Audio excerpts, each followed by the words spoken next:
Un public très nombreux est venu assister à un événement rare et très particulier, la fonte d'une cloche en plein air sur la place de la cathédrale de Breisach am Rhein ce dimanche 24 juin 2018. Nous avons rencontré Helmut Lutz, artiste sculpteur bien connu des deux rives du Rhin, pour nous parler du décor de la cloche.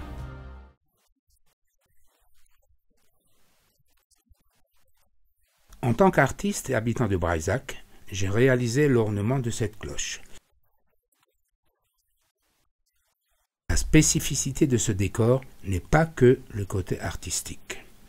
Une cloche doit être le témoin d'une époque à laquelle elle a été réalisée pour la postérité. Je me suis inspiré de l'histoire des patrons de la ville, Saint Gervais et Saint Protais, deux martyrs de l'empereur Néron, en l'an 57. Dont les reliques ont été transportées par bateau sur le Rhin jusqu'à Breisach.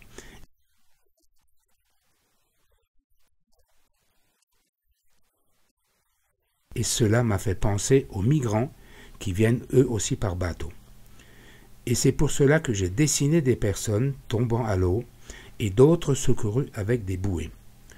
Plus dans l'actualité que cela n'est pas pensable. Cela m'a paru très très important.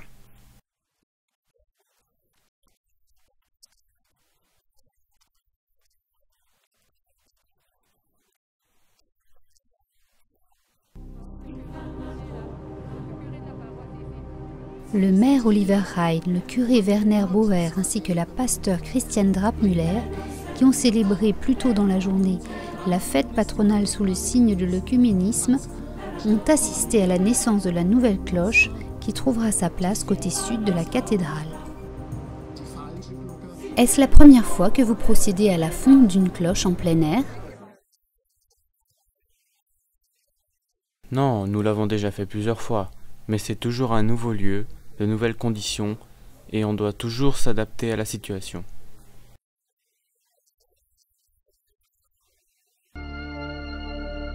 Pour cette manœuvre délicate, une mise au point au préalable pour une bonne compréhension entre le grutier et le fondeur est absolument nécessaire. Le grutier est mis à disposition par la ville, et je dois lui donner les instructions afin qu'il conduise le bronze liquide au bon endroit.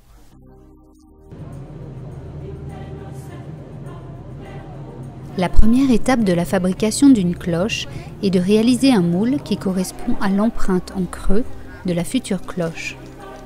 Cette première partie du moule, appelée également le noyau, est recouverte d'une couche isolante pour la séparer de la partie suivante, la fausse cloche.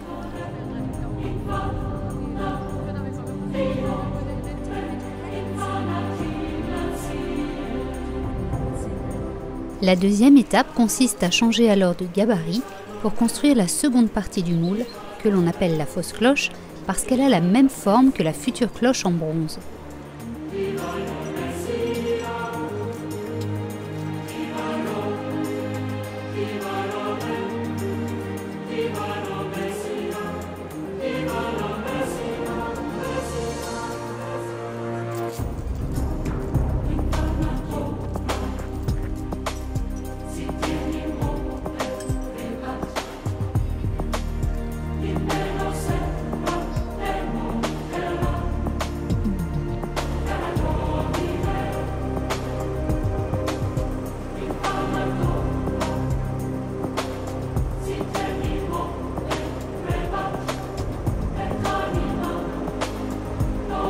Le bronze utilisé pour la coulée de la cloche est un alliage composé de 78% de cuivre et 22% d'étain et fond à environ 1100 degrés Celsius.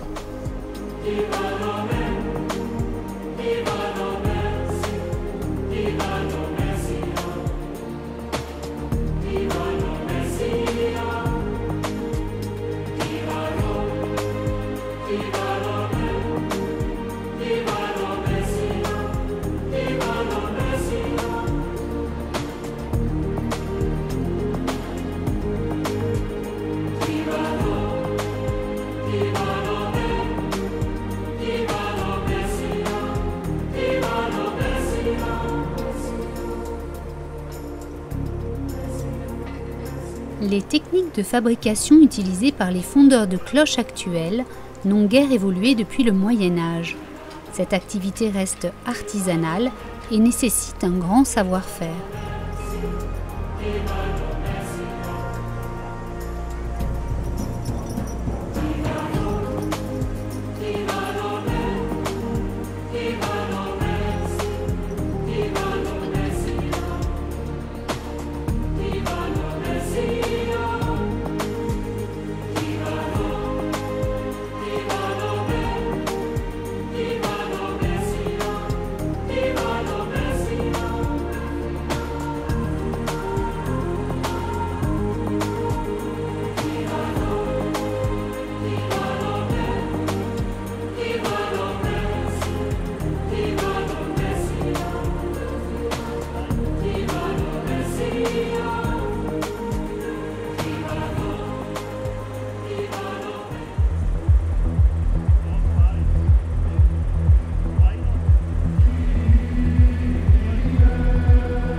Après quelques jours de refroidissement, le moule calciné est cassé et la cloche apparaît noire et rugueuse.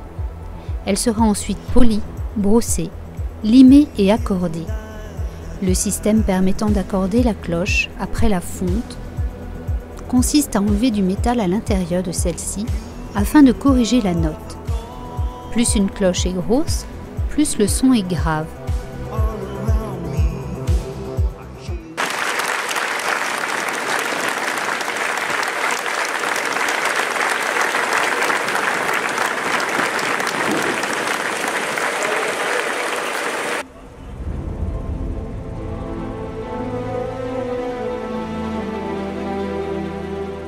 Du fait que le moule est brisé après la fonte pour dégager la cloche, mais aussi parce que les décors et les inscriptions figurant sur chaque cloche lui sont spécifiques, il n'est pas exagéré de dire que les cloches sont des œuvres d'art uniques.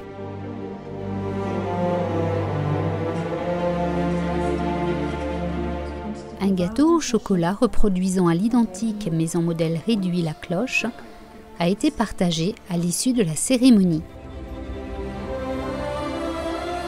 La bénédiction commune de cette cloche par les représentants des églises protestantes et catholiques restera un événement gravé dans les annales de Vieux-Brisac.